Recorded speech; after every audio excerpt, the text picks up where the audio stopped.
Hello and welcome to Glasgow 2024 Presents Meet the Author. This is a special edition, which is in fact Meet the Reviewer. And we have today with us Jim McLeod, who is Ginger Nuts of Horror reviewer. I'm sure you've all seen his website, seen his chat on Twitter. Hi Jim, nice to see you. Hi, nice to see you. So we're going to dive right in. There's going to be 10 questions. You may pass on one question, but only one. So if it's something you think, oh, there might be a harder one later. So, think about whether you want to save one of those. If you don't, that's great. But if you do, you can pass. I've also may ask a couple of wee follow-ups just for my own interest. So question number one, it's an easy one. Where are you based? I'm based in Pennycook, just outside Edinburgh. So, I've been here, 19 years now? Excellent. Okay, well, that's in Scotland for those of you that are watching us internationally. So this should be an easy one as well. So it's interesting, this question, actually, people who live here versus people who visited versus people who've never been here. So this question is, what is your experience or your impression of Scotland? Oof. I think Scotland's a brilliant place to be. It's one of the most open and warm, welcoming places that I've ever been. I think that the people here are brilliant. Yeah, you get a few idiots, but I think the majority of people welcome everybody here. They're open to new ideas. The landscape's brilliant. There's brilliant towns to live in, the nightlife. It's a vibrant place. I love Scotland. Yeah, no, I couldn't agree more. Okay, question number 3. Elevator pitch for your review site in 2 handfuls of words, which is roughly 10. We'll not hold you over if you go a few over or under. The longest running, most nominated without wins for the BFS award non-fiction website in the world. That's great. So, well, let's see what we can do about that this year. Always the bridesmaid, never the bride. That's me. Oh. So, well, we should definitely do something about that. I'm a BFS member. So. maybe in a few years I'll get a special award, Oh, that's true. Special contribution award. I think well, not even idea. that, just a special award. Here you go. You just got, thanks, here we go. A special wee little one, most nominated without a win. There you go. Off you go. I'll be quite happy with that. Just some recognition. I think that's quite a good category, actually. They should start introducing that to more award shows, shouldn't they? Most nominations without winning category year. Question number 4. What's your favourite ice cream flavour? Mint. Mint choc chip? Yeah. Okay. Good choice. Which fictional character are you most like? Oh, this is a good one. I'm George Costanza from Seinfeld. What a brilliant I have analogy. all these weird hang-ups that in the grand scheme of things are nothing. They mean absolutely nothing, but God, do they wind me up. The bigger things in the world, politics, ethics, starvation, anything, just passes over me in the general thing. But the little things, like, if I'm on a bus and I'm the only person on the bus and you sit in a seat that is right next to mine, that's it. I'm like George, I don't actually do anything, I don't start screaming, but internally, I'm having a fist fight with this person in my head. I'm gonna kill him. And I'm George Costanza. Yeah. It's an awful thing to admit, but at least I admit that, I am a wee fat balding idiot. Okay, I might need to now create an award for the best answer to that question, which you are most certainly in the top running for so far. Brilliant. Okay, question number 6, and this is a big one. Star Trek or Star Wars? Blake 7. But Star Wars. Yeah, has to be Star Wars.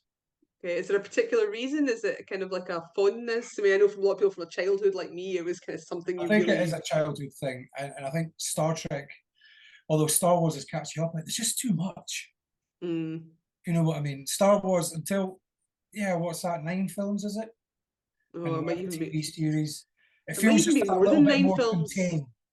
Yeah. But then I've never really read the comics or the books, so that answer is probably actually nonsense.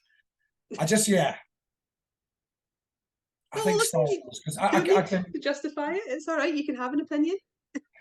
I'm like a cross between an Ewok and a Wookiee. So yeah, What, Star. quite you're not short enough to be an Ewok, but Yeah, and not sure enough to be an Ewok, not tall enough, but I waddle like an Ewok as well. you're really selling yourself with the comparisons today, aren't you? Oh Someone actually dear. called me that at work the other night that says you waddle like an Ewok. I was like, oh, thanks for that. Well, thanks. I really appreciate that. What a lovely thing to say. Question number 7. Have you attended Worldcon before? I haven't, no. Okay. No. And are you thinking of coming to Glasgow 2024? If yes, I mean, a lot of my problems with this is going to is, I mean, it's close enough, but I find traveling pretty hard now with the sort of pain issues I've got in my legs and stuff like that. But I should be able to stand on a train long enough to get to Glasgow. So yeah, it sounds silly, but yeah, if I sit for more than like sort of 40 minutes down, my knees just explode Okay. in pain. Uh, Sorry to hear that. but yeah, I'm hoping to go. Yeah, So good, excellent. Well, I hope I shall see you there. Question 8. What inspires or inspired you to review books?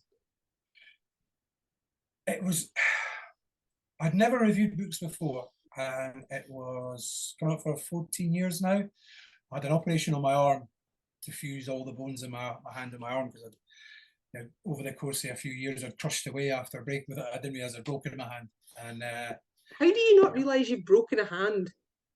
Sorry, just so you say I've there. got I don't know I'm George Costanza. I'm an idiot. I don't know these things.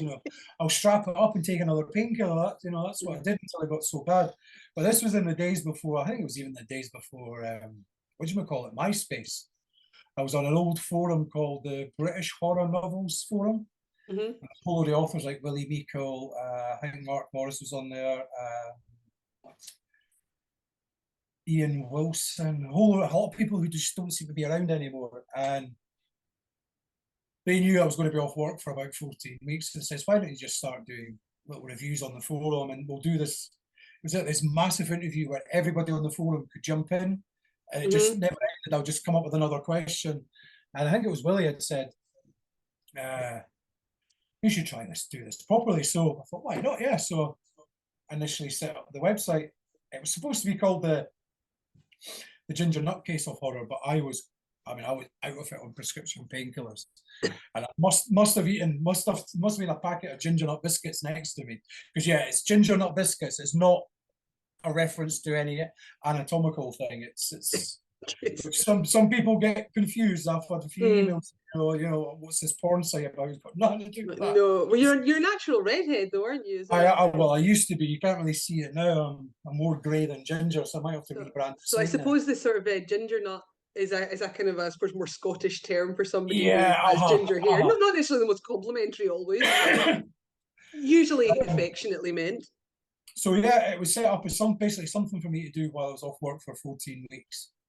And I had never expected it to basically become what it is now, which is probably before the website got hacked, it was certainly the biggest independent horror review site in the world. It was only places like Fangoria and Dread Central who had a lot of money behind them that would ever beat me in Google rankings. I was hitting 350,000 hits a month on the website before it was hacked.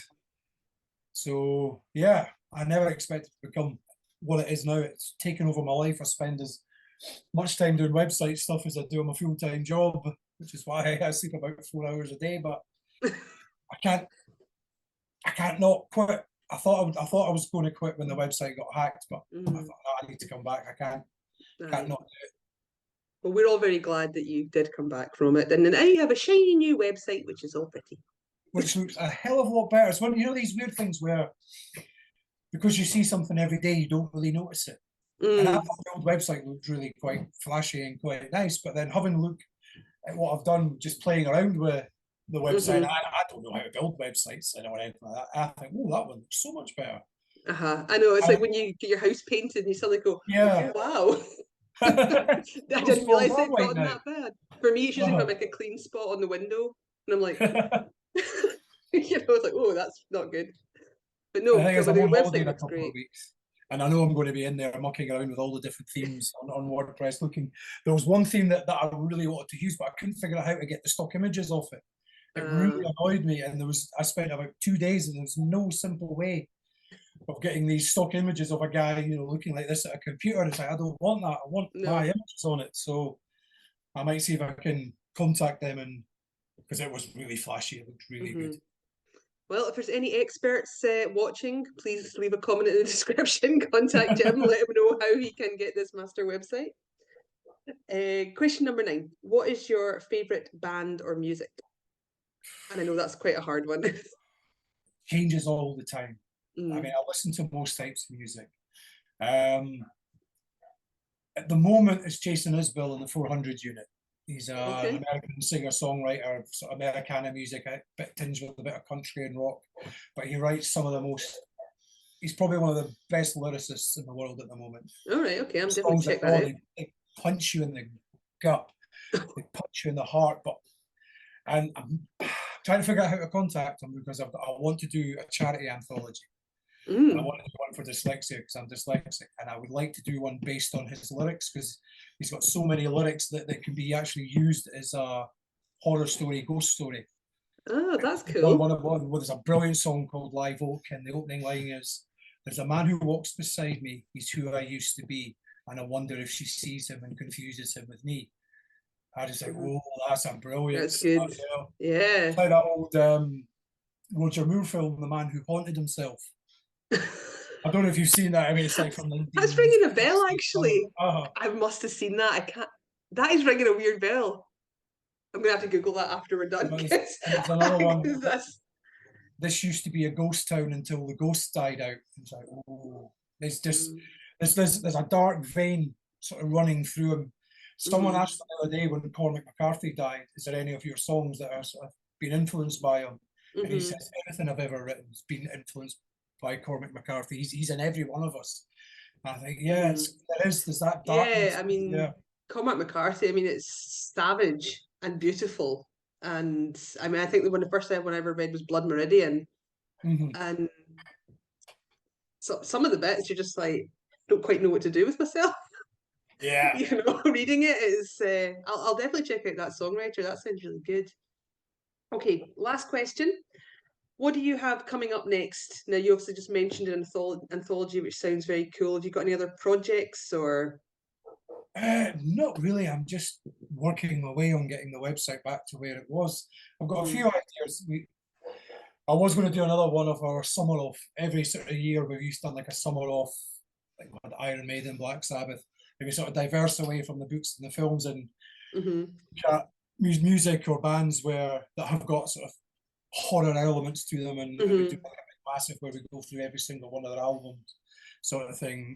When we did Iron Maiden, we actually managed to interview Blaze Bayley, who sang for them for a small period. When they said we've got the singer from Iron Maiden, I was like, oh my god, here we go, we've got Bruce Dickinson, but no, it was like that. Bruce Dickinson light. Oh, just Blaze Bayley. Oh, thanks for that. Eh? Oh, poor guy. But you know what I mean. So yeah, I was going to do that this year, but then the website got hacked, and then everything else just went out the window. So I might do like a what you gonna call it? Summer, August. What comes after summer? Autumn. An autumn or something. Yeah. Great, excellent.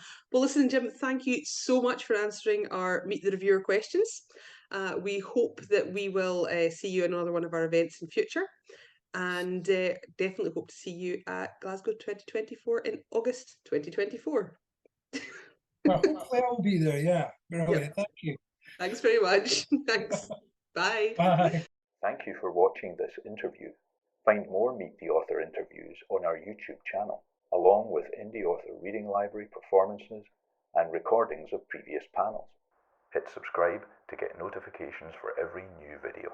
Find us at glasgow2024.org and as Glasgow in 2024 on Facebook, Twitter and Instagram.